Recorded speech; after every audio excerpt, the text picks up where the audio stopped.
తాజా అంశం చూస్తున్నాం. అక్రమాస్తుల కేసులో 6 ఏళ్ల తర్వాత మాజీ సీఎం జగన్ కాసేపట్లో నాంపల్లిలోని సిబిఐ కోర్టుకు హాజరు కానున్నారు. మరింత సమాచారం మా ప్రతినిధి శ్రీకాంత్ ప్రత్యక్ష ప్రసారం ద్వారా అందిస్తారు.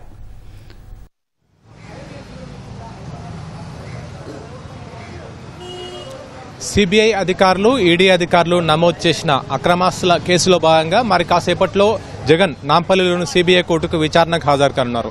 దాదాపు 6 ఏళ్లు కావస్తుంది జగన్ సిబిఐ కోర్టుకు విచారణకు హాజరు కాక 2013 సెప్టెంబర్లో బెయిల్ పొందారు ఈ అక్రమాస్తుల కేసుకు సంబంధించి. ఆ తర్వాత విచారణ కొనసాగుతూ వస్తుంది. అందులో భాగంగా జగన్ చివరిసారిగా 2020 జనవరిలో ఈ సిబిఐ కోర్టు విచారణకు హాజరయ్యారు సీఎం అయ్యాక. అంతకుముందు ప్రతిపక్ష హోదాలో ఉన్నప్పుడు 2019 ఆ సమయంలో విచారణకు హాజరయ్యారు. ఆ తర్వాత ప్రస్తుతము 2020 తర్వాత మళ్ళీ ఈ రోజు సిబిఐ కోర్టుకు జగన్ విచారణకు హాజరు అవుతున్నారు. మరి కాసేపట్లో జగన్ విచారణకు హాజరు కానున్నారు. అయితే అక్రమాస్తుల కేసుకు సంబంధించి సిబిఐ అధికారులు నమోదు చేసిన కేసు నమోదు చేశారు. అందులో భాగంగా ఈడీ అధికారులు కూడా కేసు నమోదు చేసి దర్యాప్తు చేస్తున్నారు.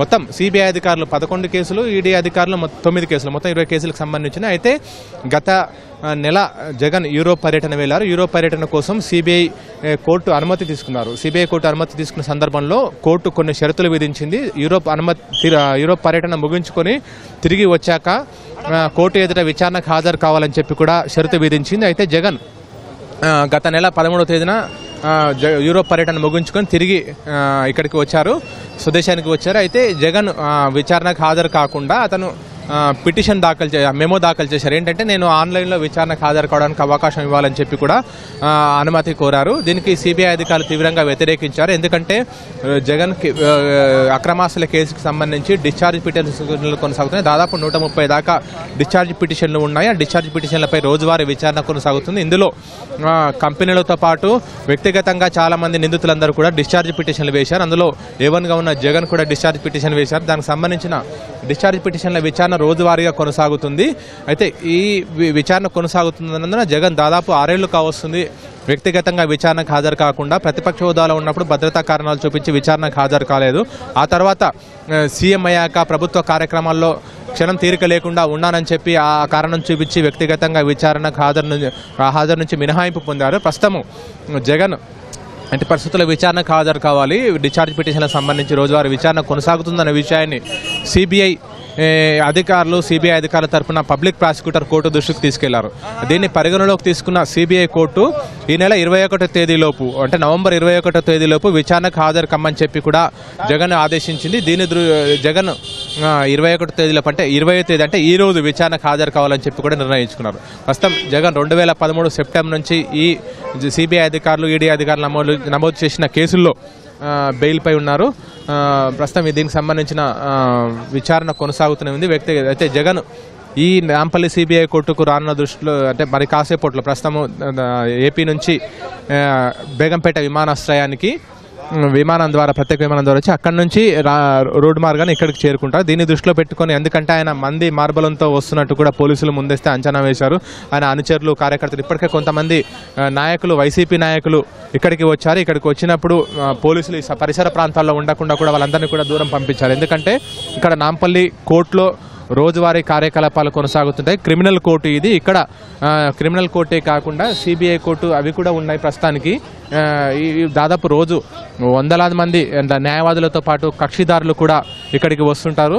వాళ్ళు చాలా మంది ఇక్కడికి వస్తుంటారు. కాబట్టి ఇక్కడ సాధారణ రోజువారీ కార్యకలాపాలకు ఎలాంటి ఇబ్బందులు తలెత్తకుండా ఉండాలనే ఉద్దేశంతో ఇక్కడ పోలీసులంతా కూడా ముందస్తు జాగ్రత్తలు తీసుకుంటున్నారు. ఇప్పుడు చూడొచ్చు మరి కాసేపట్లో కోర్టు వారి కార్యకలాపాలు రోజువారీ కార్యకలాపాలు మరి కాసేపట్లో ప్రారంభమవుతాయి. 10:30 సమయానికి న్యాయవాదులు అందరూ కూడా కోర్టు కాంప్లెక్స్కు చేరుకుంటారు. కక్షిదారులు అందరూ కూడా అక్కడ చూంటారు. వందల సంఖ్యలో ఈ ప్రాంతం అంతా కూడా మొత్తం రద్దీగా ఉంటుంది.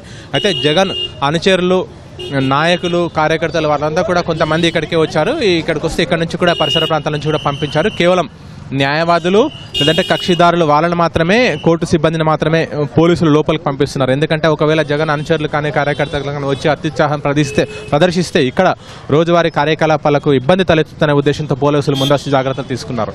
అయితే మిగతా న్యాయవాదులు కొంతమంది వాహనం తీసుకెళ్లే సమయంలో లేదంటే 2 వీలర్స్ లోపలికి తీసుకెళ్లే సమయంలో పోలీసులు విధించిన ఆంక్షల వల్ల కాస్త ఇబ్బంది ఎదుర్కొంటున్నప్పటికీ పోలీసులు మాత్రం వాళ్ళకి సర్ది చెప్తున్నారు. వేరే మార్గంలో అంటే సాధారణంగా ఇది సిబిఐ ఈ గేట్ నుంచి సిబిఐ కోర్టులోకి వెళ్తారు, పక్క గేట్ నుంచి నాంపల్లి క్రిమినల్ కోర్టులోకి వెళ్తారు. అయితే ఇక్కడ నుంచి వెళ్లకుండా ఒకే మార్గం ద్వారా వాహనాలన్నింటిని కూడా పంపిస్తున్నారు. ప్రస్తుతం central zone DCP Shilpavalli, additional DCP Anand ఇక్కడ బందోబస్తును పర్యవేక్షిస్తున్నారు. ఇతర సెంట్రల్ జోన్ పరిధిలో ఉండే ఏసీపీలను కూడా ఇక్కడ తీసుకొచ్చారు. Traffic joint CP Joel Davis కూడా ఇక్కడికి చేరుకున్నారు కాసేపటి క్రితమే. ఎందుకంటే ఇక్కడ ఎలాంటి ఇబ్బందులు తలెత్తొద్దనే ఉద్దేశంతో కూడా ఆయన ఇక్కడికి చేరుకున్నారు. అయితే బేగంపేట విమానాశ్రయానికి చేరుకొని అక్కడి నుంచి రోడ్డు మార్గాన్ని ఇక్కడ చేరుకుంటారు కాబట్టి ఎలాంటి ఇబ్బందులు తలెత్తకుండా అన్ని జాగ్రత్తలు తీసుకుంటున్నారు.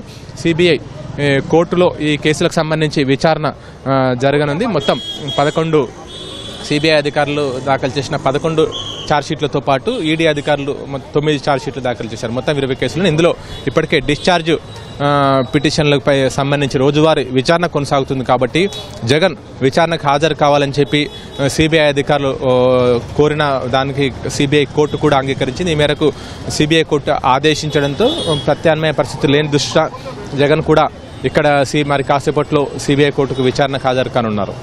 Over to you. ధన్యవాదాలు శ్రీకాంత్.